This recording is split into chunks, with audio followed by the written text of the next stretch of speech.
नमस्कार दोस्तों, आप सभी को शिक्षक दिवस की बहुत बहुत शुभकामनाएं। हमारे देश के प्रथम उपराष्ट्रपति जो कि बाद में द्वितीय राष्ट्रपति बने, डॉक्टर सर्वपल्ली राधाकृष्णन, उनके जन्म दिवस को हम शिक्षक दिवस दिवस के रूप में मनाते हैं। इसका एक विशेष कारण यह है कि बहुत सारी उपलब्धियों के बावजूद हम डॉक्टर सर्वपल्ली राधाकृष्णन जी को आज भी एक अच्छे शिक्षक के रूप में याद करते हैं।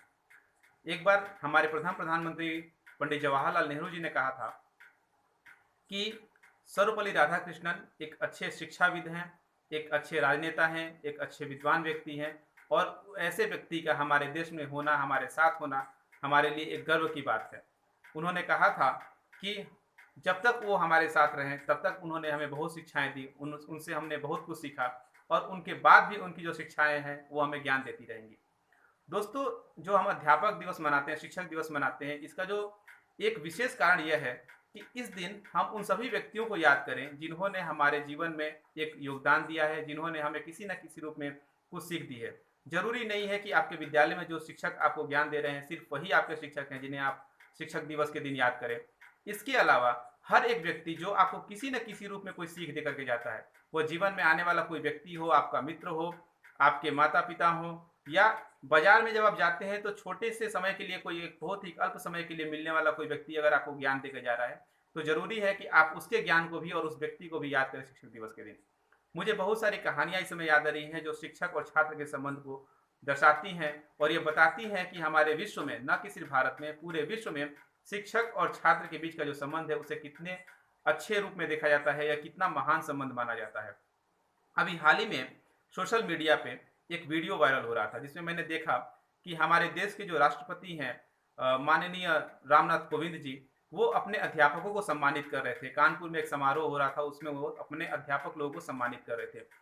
वो 3 अध्यापकों को सम्मानित करने वाले थे, जिसमें से 2 अध्यापक ऐसे थे जो मंच पे बैठे हुए थे और एक अध्यापक थे जिनकी उम्र बहुत ज़्यादा थी, उनकी स्वास्थ्य स्थिति जो है बहुत अच्छी नहीं थी, तो वो मंच पे नहीं जा सकते थे। वो नीचे ही बाहर, स्टेज के बाहर जो है वो बैठे हुए थे अपने व्हील चेयर पे। सोचिए, जो है राष्ट्रपति, इतना बड़ा पद, भारत का जो प्रथम व्यक्ति माना जाता है, वैसा व्यक्ति अपने शिक्षक को सम्मानित करने के लिए मंच से उतरता है, बाहर जाता है और उन्हें सम्मानित करता है, उनके पैर छूता है और उनसे कहता है, उनसे विनती करता है कि आप हमें आशीर्वाद दीजिए ताकि मैं जीवन में और ऊंचाइयों पर जा सकूं। यह एक महिमा है, एक यह एक हमारे जो देश के अंदर जो शिक्षक और छात्र के बीच जो संबंध है वो दिखाता है कि यह सिर्फ विद्यालय स्तर पर रहने वाला संबंध नहीं है, यह जीवन पर्यंत चलने वाला एक संबंध है। एक और कहानी मुझे याद आ रही है जो अभी हाल ही में बहुत ज़्यादा चर्चा में थी, क्योंकि जिनके बारे में यह कहानी है, जिस व्यक्ति से संबंधित है, उनकी अभी इसी वर्ष उनकी मृत्यु हुई। इनका नाम था कबूश बिन सईद, जो कि ओमान के राष्ट्रपति थे पहले। इनके बारे में यह कहानी है कि इनके जो दादाजी थे वो भारत में शासक हुआ करते थे, भारत से यह जो है ओमान को रूल किया करते थे, भारत में रहते थे। और उनके जो पुत्र थे, यानी कि जो राष्ट्रपति जिनके बारे में बात कर रहा हूँ, उनके जो पिता थे वो मेयो कॉलेज, अजमेर में एक मेयो कॉलेज है, वहाँ पे वो अध्यापक हुआ करते थे। तो उन्होंने अपने बेटे को, यानी कि कबूस बिन सईद को, पढ़ाने के लिए एक बार पुणे भेजा ताकि उन्हें अच्छी शिक्षा मिल सके।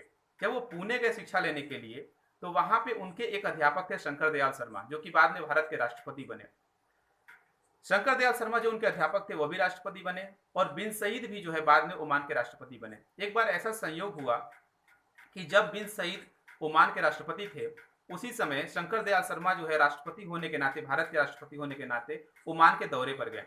उस समय ऐसा एक सिस्टम बना हुआ था ओमान में कि वहाँ के जो राष्ट्रपति थे बिन सईद, वो कभी किसी को रिसीव करने एयरपोर्ट पे नहीं जाते थे। आपने देखा होगा कि कोई भी राष्ट्रपति जब किसी दूसरे देश में जाता है तो ऐसा सामान्यतः होता है कि दूसरे देश का राष्ट्रपति या प्रधानमंत्री उसे लेने के लिए, रिसीव करने के लिए एयरपोर्ट पे आता है। लेकिन बिन सईद कभी किसी को लेने नहीं आते थे। लेकिन जब शंकर दयाल शर्मा वहाँ पहुंचे तो बिन सईद वहाँ पे उनको रिसीव करने आए। उनके जितने अधिकारी थे, जितने बाकी मंत्रीगण थे, वो आश्चर्य में पड़ गए कि जो बिन सईद कभी किसी से मिलने नहीं आते थे, कभी किसी को रिसीव करने एयरपोर्ट पे नहीं आते थे, वो शंकर दयाल शर्मा को रिसीव करने कैसे आ गए, ऐसा क्या खास बात है। तो यह पता चला कि बिन सईद जो है वह शंकर दयाल शर्मा जी के शिष्य रहे हैं। वो सिर्फ उनको रिसीव करने नहीं आए, बल्कि उन्होंने अपने साथ उन्हें गाड़ी में बैठाया, अपने वाहन में बैठाया और साथ ही खुद ही ड्राइविंग करते हुए शंकर दयाल शर्मा को अपने निवास तक लेकर के गए। ये कितनी बड़ी कहानी है, कितना बड़ा इंसिडेंट है। ये बताता है कि एक राष्ट्रपति, भले ही वो राष्ट्रपति अपने देश का होगा, लेकिन एक शिक्षक के लिए हमेशा उसका शिष्य ही रहता है और वह शिष्य हमेशा अपने शिक्षक को शिक्षक के रूप में ही देखता है, न कि किसी राष्ट्रपति या किसी और रूप में। तो ये कहानियाँ, ये परंपराएं हमें बताती हैं कि हमारे विश्व में शिक्षक और छात्र का संबंध, शिक्षक और विद्यार्थी का जो संबंध है, कितना प्रगाढ़ है, कितना मजबूत है। और यह सिर्फ विद्यालय स्तर पर, मैं फिर से इस बात को दोहरा रहा हूँ कि शिक्षक और छात्र का संबंध सिर्फ विद्यालय स्तर पर चलने वाला एक संबंध नहीं है, बल्कि यह जीवन पर्यंत चलने वाला संबंध है। जो व्यक्ति अपने जीवन में सफल है, वो किसी भी रूप में सफल हो, कितने भी छोटे पद पे हो या किसी भी बड़े पद पे हो, वह हमेशा इस बात को मानता है कि उसके जीवन में कहीं ना कहीं एक योगदान उसको उस स्तर तक पहुंचाने में उसके शिक्षक का रहा है। तो इसी के साथ अपनी बात को मैं खत्म करता हूं, और एक बार पुनः आपको सभी को शिक्षक दिवस की बहुत बहुत शुभकामनाएं। और मैं चाहूंगा कि आप सब अपने जीवन में खूब सफलता की ऊंचाइयों पर जाएं और अपने शिक्षक को हमेशा याद रखें। बहुत बहुत धन्यवाद।